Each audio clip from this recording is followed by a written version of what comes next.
Կյանքի ուղիներով հաղորդաշարի հյուրն էր հատուկ ջոկատային հետախույզ Սարգիս Ստեփանյանը։ Starnews-ը հետևել էր հաղորդման անոնսին։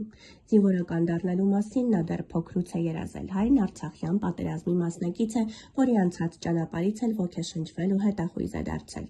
Երբ վերադառնում էր պատերազմից, մինչև անգամ արյունոտ շորերով, շատ եմ հիշում այդպիսի դեպքեր, սպասումը կարոտը լինում էր։ Շատ էի սպասում 1 ամիս, 2 ամիս կարողա չտեսնեի, հետո գար 1 օրով կամ մի քանի ժամով, հայրս էսպես էր մտածում, մեր ազատագրած հող ու ջրի մեջ առաջինը մենք մեր ընտանիքին պիտի տանենք, դեռ մոտ շրջանները կրակի տակ էր, պատերազմ կար, բայց իր ընտանիքը տարել էր Շուշի։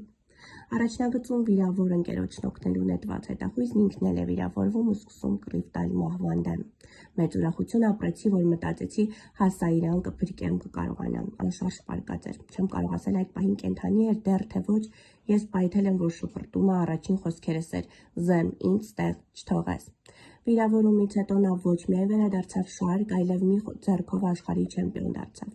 Գիտեք, իմ համար ամենացավը որն էր, երբ մասնակցում է Եվրոպայի առաջնությանը, Հայաստանը ներկայացնում որպես հաշմանդամություն ունեցող մարզիկ, մենակ ես էի մասնակցում։ 2018 թվականից երբ բացվեցինք, այդ մեկը դարձավ 2, 3, 4, 5, նշենք, որ Սարգիսն այժմ աշխարհի ու Եվրոպայի մարտի բազմակի չեմպիոն է, նա հաշմանդամություն ունեցողների համար հիմնել է մարզասրահ, վերականգնողական կենտրոն եւ իր համախոհների հետ պատրաստում է հաշմանդամային սպորտի ապագա չեմպիոններին։